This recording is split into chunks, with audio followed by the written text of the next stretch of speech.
Hi guys.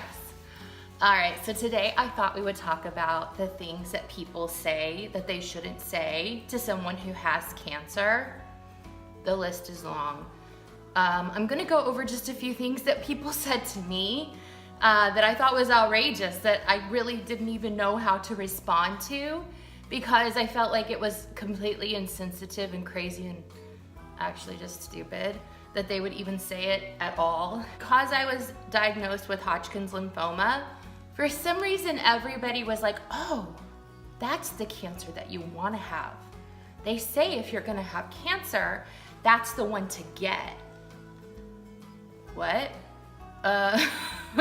When has any sort of cancer become a good cancer? Like when? I don't know when that happened. What can your response be other than, okay, well, yeah, I'm actually happy I have Hodgkin's lymphoma. You're right. I'm so lucky. It's the best. I'm just so happy about it that I don't even know how to respond to you. Okay, let's get real here.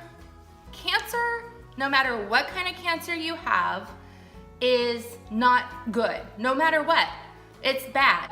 When you're the one that has to look at months and months and months of your life being taken up by treatments and tests, the last thing you want is to hear someone say that what you're going through is good. Another thing that I thought was really bizarre was when people would be like, oh, well, what stage do you have? And I would be like, well, I have stage 2B. Oh, well, at least it wasn't stage 4. I don't know that any stage of cancer is good or fun or great or yay, I only have stage 2B. Like, this is really not fun, no matter what stage it's at. Another one that really kind of took me aback was when people would say, oh, well, you know, your husband has excellent insurance, so you should be so thankful for that. Let me get something straight. I would have been in treatment to make sure that I saved my life regardless of what insurance I had or how expensive treatments were.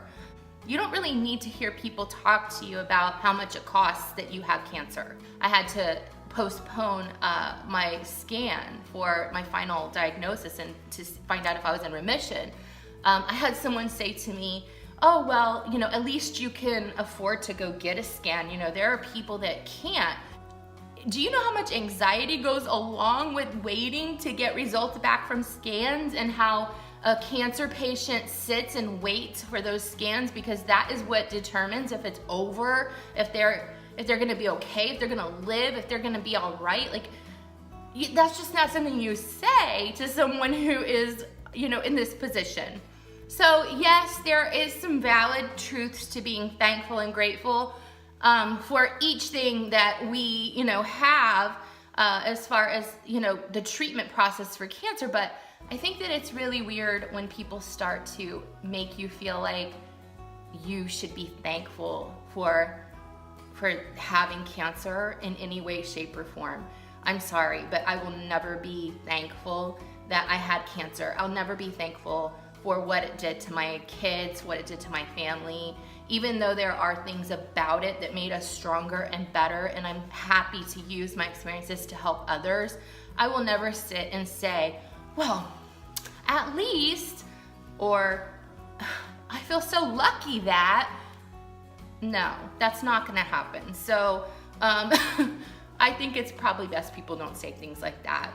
I think that maybe it comes from a good place. Maybe people are trying to just be supportive and in some way offer some sort of like consolation, but that's just not the way to do it. So if you have had anyone say something like that to you, or if you can add to the list, leave those things below, because I think there are so many of us that are like looking at ourselves in the mirror going, is this serious? Like, are these people serious? Did they just say that to me? And so you don't want to be ugly to anybody or be aggressive about it, but these are the things going on inside of our heads. If you've said things like that to somebody, oh my gosh, like reevaluate what you're saying, because it's not cool. Okay, thanks guys.